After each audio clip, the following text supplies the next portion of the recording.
Everyone. Welcome to the Creative Studio Insider podcast. My name is Lawrence. I'm a creative recruiter. And this episode, we have Mils Achi joining us, who is a creative studio manager from Mable. Mils, thanks so much for your time today. Hey Lawrence, nice to be here. So excited to talk to you today about everything creative and my illustrious career. Well, I'm thrilled to be able to chat with you as well. I know many people might be tuning into this podcast and saying Vicky Ann looks really different at the moment. Just want to assure you, Vicky Ann will be back at some point.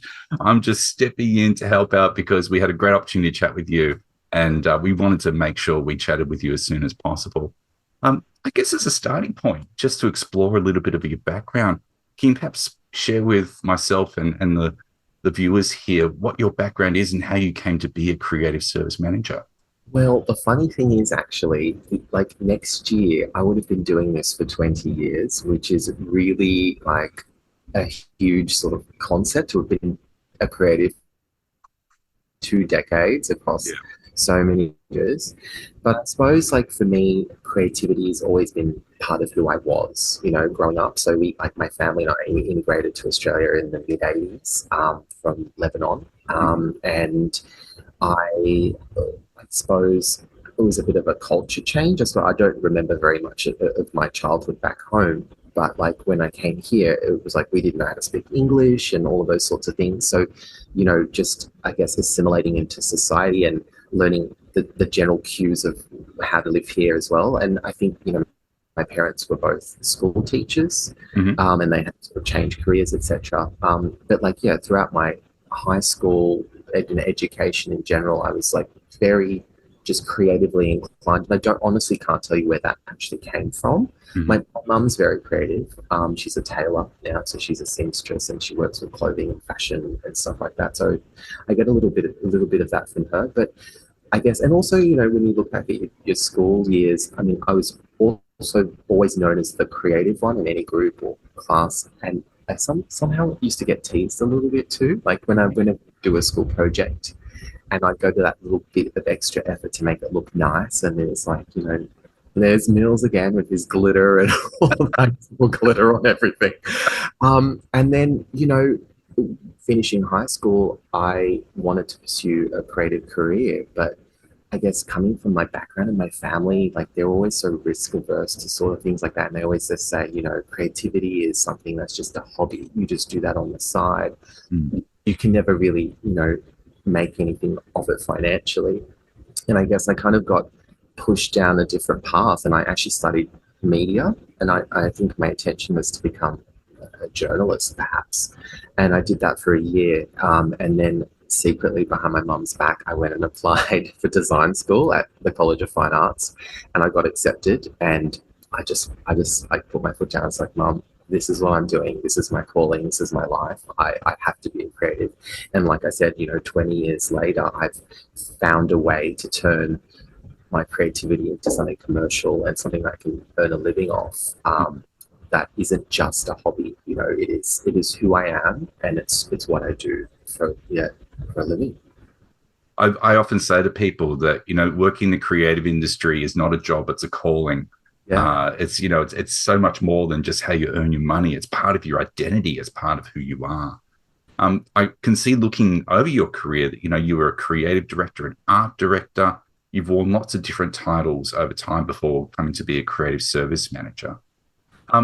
How have those previous roles influenced what you do now? And how do you define what you do now as being separate or different from those? I suppose the thing, like for me as a creative, I've always been really curious, and I've also just allowed my career, it's taken all these different turns, and I've kind of just gone with it. And it's not the fact that I'm got a short attention span or things like that. I've always just been curious to learn and grow, and so whenever opportunities came, I embraced them. So you start out like, I hate to say I was just a graphic designer, because you're always more than that as a creative. You're bringing more to the table. So I did start out as a graphic designer, and my career could have taken two avenues. I could have gone into the whole fashion sort of space, but then, when I did my internship at university, I went down graphic design and got a placement at a studio. And from there, for me, the evolution also is from a various industry point of view. So I've worked across different types of industries. So first I started out in entertainment, advertising, and then I moved into publishing, and then I moved into events, and I did some e-commerce, and now I'm working at a tech company. And so I've allowed my career to sort of have that depth of trying different things. And then as I changed different industries, I changed roles, like wearing different hats. Like you said, I have been a creative director, and I've been, very involved in just the conceptual side of things. And I have managed teams as well. So managing other creatives to deliver. I would say that I suppose I like the variety of wearing the different hats and trying different things. I've also had to sort of pivot a lot. And so as you grow and you learn, you pick up all these additional skills, like, and you kind of follow the industry as where it's taking you. Like, you go from like back in that time, it was all very print based. And like, 20 years later, it's all very digital. Yeah. It's no longer just digital advertising. It's like video production and content creation and social media and, now like podcasts and AI and all of that. You've just got to evolve with it. You've got to keep adding to your skill set and just being hungry and curious to keep trying different things. So I think for me, on one hand, it's both a blessing and a curse to an extent. Yeah. Because I've found that sometimes I've made myself somewhat unhireable. When you have all these skills, it makes it very difficult to pigeonhole. So when I do interview for roles, and you go in as like, I'm going in to interview as a creative director, but then you've got all these other skills, or you're going in, I'm a creative studio manager, but I've got all these other skills. It takes a certain type of business to sort of look at you and go, you're an asset, you do all this stuff. Other businesses prefer you just to sort of stick to your lane, stick to what you do, and that's all you can ever be to them. And I don't think I've ever really landed anywhere like that. I think I've always been really embraced for what I bring to the table. So that's been beneficial for me. I was going to ask you, and something you said there kind of triggered this question. And really, I was going to ask you about how you keep up with trends. But you were talking there about how nowadays, being a creative is so much more than what it used to be. Even 10 years ago with print, there's so many more different avenues there. How do you keep up to date with that? Because I know that speaking to a lot of creatives out there, they really struggle with that aspect of it. I think I don't think people really appreciate the pressure that we're under as creatives to deliver. And you're not only like having to learn all the new software. Like, I started out in the days of Quark Express and hard drives, and you'd have all your stuff on this thing and you'd plug it in, and the old software. And now we're using, Photoshop, and now even like they've got Photoshop Beta with all this AI programming and prompts and stuff. And so the software evolves, and so you're constantly having to learn how to work it. Like, you have to know all the. I was working with my colleague yesterday, and she was showing me all the new little tricks on Illustrator, and how I was like, wow, I feel like we have to do a course now just to learn how they've upgraded it and all the new little things you can do. So yeah, as a creative, you have to learn the software. You have to keep abreast of the trends in the market of the industry and knowing what's going on, like what's cool, what's the vibe, what's the look, but then not just mimicking it, but how do you take it further? And you've got to stay connected to the industry itself and see how it's evolving and learning, and then impart that knowledge onto others. And you can't teach someone to be a creative. You have to sort of have an element of that in you. But yeah, I just think that you can learn certain things. One of the things I've seen over the years in terms of the people that I've mentored, they may be really amazing at the craft side of what they do, delivering really good work, but they're not very good at communicating that work, selling the idea. And a skill that I've learned over the years is when I've been thrust into the spotlight to have to present my ideas or my team's ideas to internal stakeholders, to external clients, and just being able to become a storyteller, to take people on a journey of how the idea was conceptualized, how you work through it. that's actually a skill unto itself that you have to sort of learn as you go. And I think that's one of the things I actually quite enjoy as well. It's the adrenaline of, having to think on your feet. Hmm. Um, and again, like creatives are problem solvers. So you're not just there to make something look pretty or beautiful. Or I mean, that's one aspect of it, but it's also got to solve a problem, spatially on the page, what it looks like, the messaging, hierarchy of information, the composition, the colors, and ensuring it meets brand guidelines or works commercially and delivers on what it needs to. And that's a lot of pressure for one person to have to carry. And so yeah, I think that's my take on. You mentioned there, some of the traits like storytelling and communication and those skills that I think take time and experience and a bit of nous to be able to master. What are the traits that you think make a really successful creative services manager or creative studio manager, I should say, sorry? I think for me personally, I really feel like because I've been in the trenches, like I understand what it's like to do the actual discipline side of things. And so I always apply a lot of empathy to how I manage my team and I know what they need, I suppose, as best as I can. You can't, predict different people, different personality types require different things. And so I feel like I've been through this. I understand what it's like to deal with challenging stakeholders. I understand when they're like, changing your work and doing all these things that you've got to rationalize with them and to say, to help them understand like perhaps the bigger picture of what's going on, and keeping them encouraged and motivated. And I think just, yeah, like it's that empathy of having gone through the process yourself and then being able to impart what you've learned to someone who's, starting out on that journey, who hasn't really experienced it. You do need to like have a thick skin to have kind of continued. Like I said, I've been doing this for 20 years. And in the early days of my career, I was very sensitive. Like you used to take it very personally. When someone would give negative feedback or your work wasn't what it started out being. And you kind of got to let go of all of that and sort of build a portfolio of stuff that you could be proud of, but also it's got to be somewhat commercially viable as well. What about in terms of, the last few years, we've obviously seen a very different period in human history, particularly with the pandemic and how that's really shifted the way we work.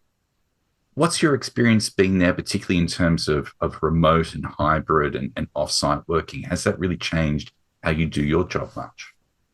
Look, to be honest with you, I personally am not a fan. Like I truly feel like I like to work in a collaborative, really vibrant, energetic environment. Like my environment's very important to me. Mm-hmm. And this remote working thing, when it was the long term, like it went on for a few years, I personally struggled with being alone. I live alone, so that was really hard for me. And so when we kind of came back to the office, I just loved the vibe of like being around other people, you know, it's that social aspect as well, which is really great. And in terms of collaboration in the creative sort of space, my belief is you, you can do it better, more effectively when you're in the room and you've got the energy together, working together. I'm all for the hybrid situation. So there are days for me where, my team, they don't particularly like coming to the office. And they've been very, vocal about that. And I trying to understand what the psychology of that is. But for me, I'm very keen to have at least a few days together where we're collaborating. The other days I keep aside. So when I'm scheduling different projects or types of work, I make sure that the sort of focus time projects are done on those working from home days. For me, I do struggle with when we're at home and I'm being bombarded constantly all day. I get real anxiety with being like, because you're the center of everything. You're the one that's keeping the ship afloat and everything moving. You're keeping your stakeholders happy. You're keeping the jobs on track. Um, I just get bombarded constantly with questions and stuff. Where it's like in person, you can solve problems so much quicker.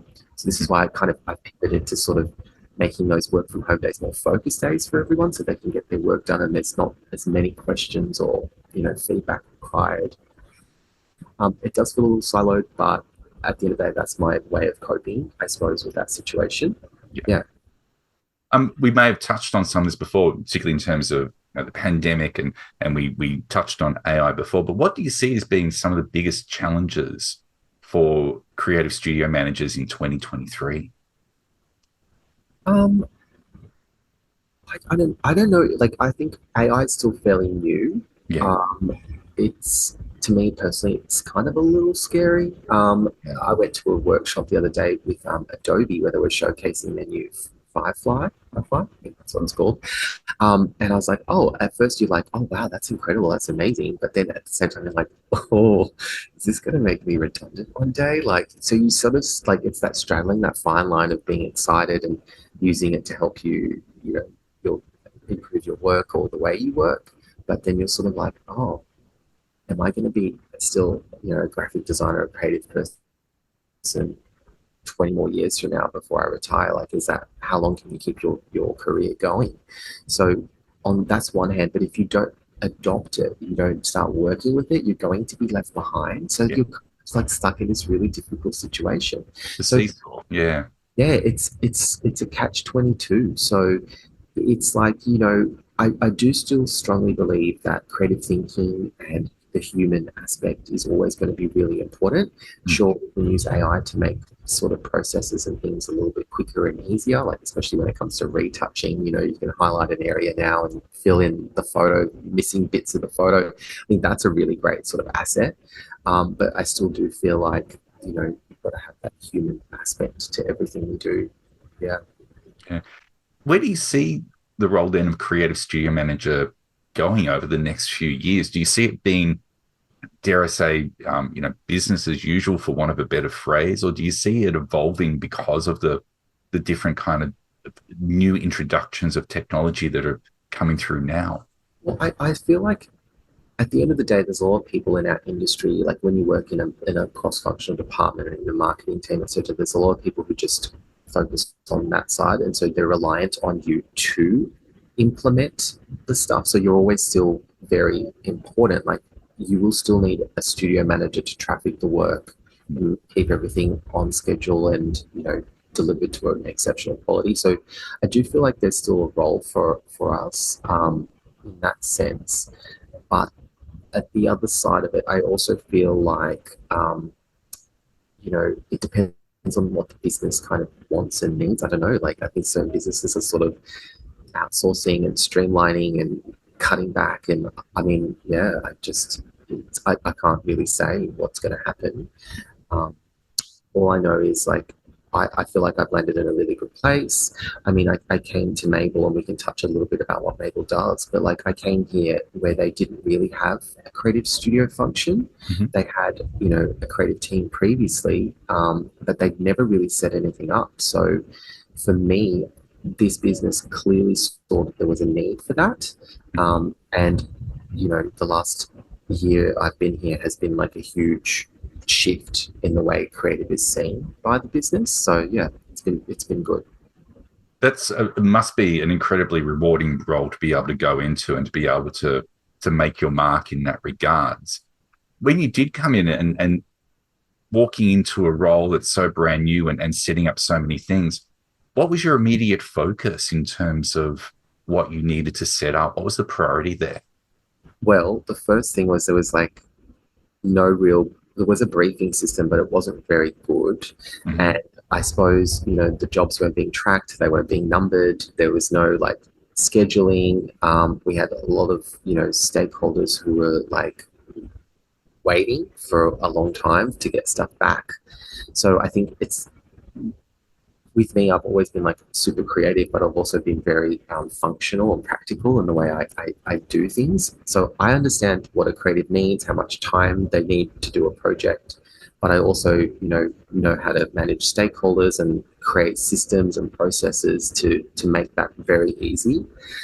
So one of the first things I had to do was, create a briefing portal, create a filing system, and then take that across the business and like communicate that to everyone and say, this is how we're doing things now.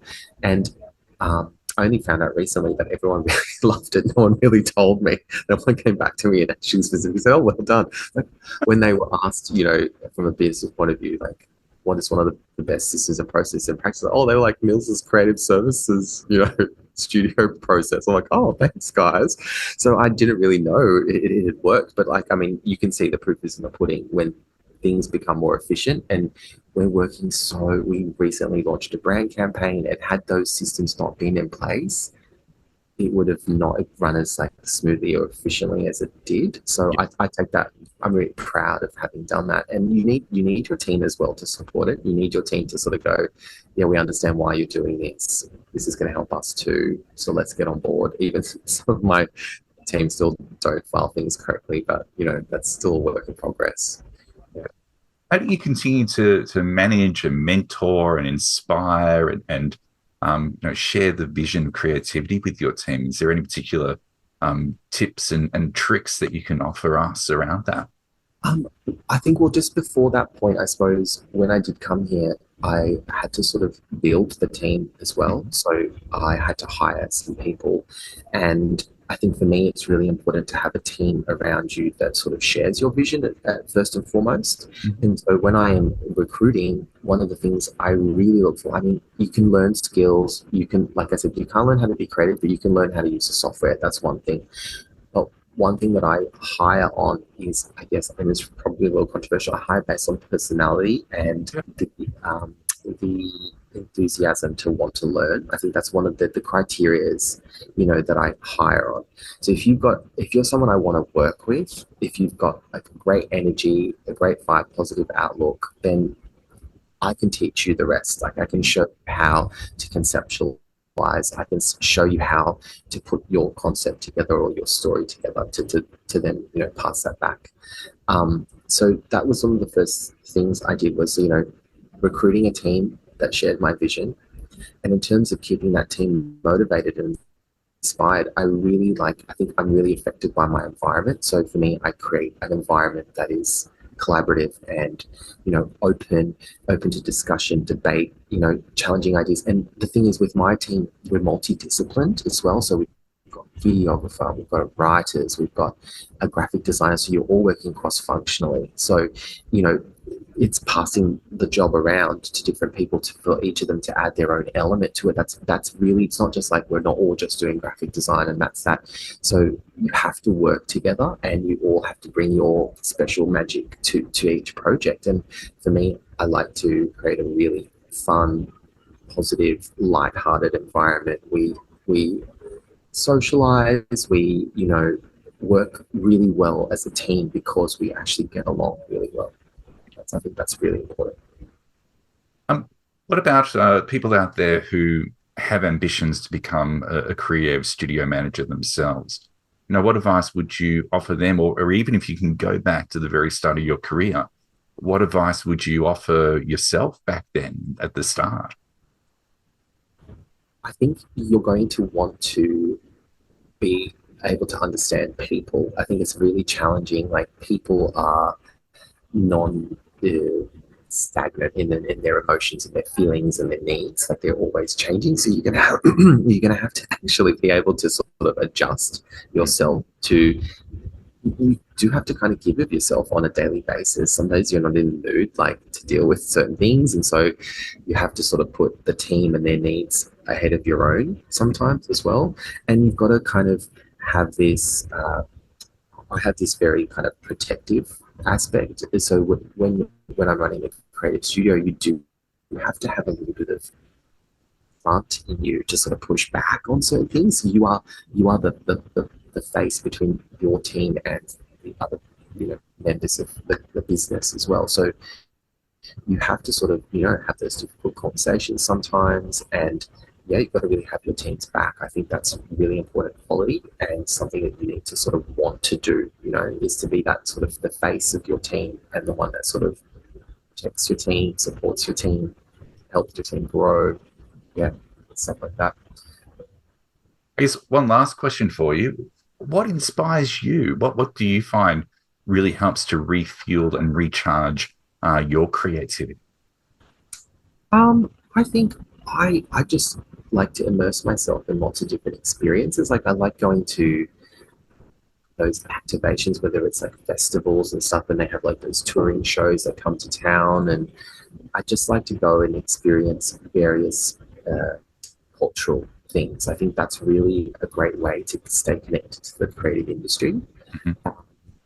So yeah, just keeping those opportunities really open. I've seen some amazing stuff. I saw that candlelight concert series at the Sydney Town I've Hall, been wanting to go to some of them as well. They look amazing. and like things like that. I mean, it's not like it's creative in the sense that it's a spatial and experiential sort of Yeah. thing where you experience music in a room in a beautiful venue. I think that's a really great part. Yeah. To me, seeing them, it really stands out as being that they are aiming to create an experience and they do it through all those senses. And yeah, you're right. It's something I've been meaning to go to myself. So I think you've just made me think I need to jump online and buy a ticket to one coming up soon. Um, Mils, thank you so much for your time today. I know that you're really busy, and I really appreciate that you've given me this half hour to be able to chat. And I don't doubt that people that have been watching or listening have found some things really insightful and useful here. So thank you so much for your time.